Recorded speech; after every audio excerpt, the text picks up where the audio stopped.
not a regular stone. It's a huge 7 to 8 foot stone in the shape of a racetrack, oval. And on it says, here rests our love. Stanley Kubrick, born July 26, 1928, died March 7, 1999. That was the end of his life. The last thing that I ever had to say or do with him was in The Shining. He comes over after my work is done. He says, Joe, thanks a lot. That was quite a performance. I appreciate that. And I reached my hand, we shook hands again. And then he reached over, touched me. I touched him back in a semi-hug. He said, thanks a lot. I said, Stanley, it wasn't difficult when I saw the way I was lit with the side lights and the bottom lights and the side. That made me look like a freak. I knew where you were going. It was you and your lights. And I thank you for it. Joe, that's it. Thank you very much. He walked away and I never saw him again. He never had friends. Real great, but he had friends. I said, Stanley, you know what kind of reputation you got in the States?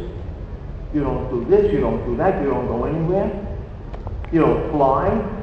Everybody knows that Stanley Kubrick didn't fly. He had a pilot's license. Stanley Kubrick took lessons, he flew planes, and he loved it.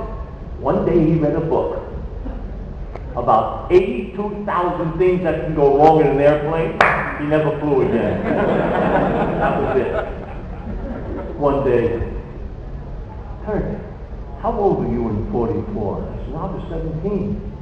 He said, yeah, I was 16. Yeah, okay.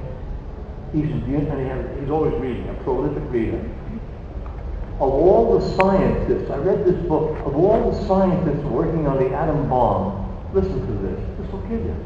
He says, of all the scientists, out of dozens or so physicists, there was a degree of 15 to 20% who thought that there would be a huge, the whole chain reaction, the whole world would die and blow up. The majority, with Oppenheimer, says, no, there won't. He said, what would have happened if that minority was right? We were kids. The whole world would have blown up. If those guys were right, the minority. We would all die. And we were kids. None of us got laid yet once or twice. We were kids. In those days, we didn't. And he was constantly looking and probing that into it. Every picture he ever made was a book. He says, why? He says, well, if somebody's going to invest in this piece, the least I can do is read it. Maybe there's quality there. So if somebody wrote a book, I'll read it, and somebody invested the money to make that book. And he said, that makes sense. He was quite the guy. You want to start with some questions? You want to shoot? Let it go. Anybody raise their hand, stand up, shoot. Go ahead. I wanted to ask a bit about the character of Lloyd. Lloyd. Yeah. How much of your own research goes into that character, and how much of it came from Stanley's vision of Lloyd? Okay. When I first got to London, another quick story regarding that. The taxi driver took us to the studio. I was instructed to go to the studio. Sure enough, here comes Stanley. Well, I said, Stanley. He stopped. I stopped. I got out of the cab. I said, Stanley, how are you? I hadn't seen him in 22 years. He says, Joe, how the hell are you? You look good. And he starts to look me up and down as Lloyd. He starts to photograph me with his eyes. And he's moving this way, getting another angle. That was it. I walked on the set, and I looked immediately, and I knew what the thing was. He wanted it to be. He said, Joe, play this as nice as you can.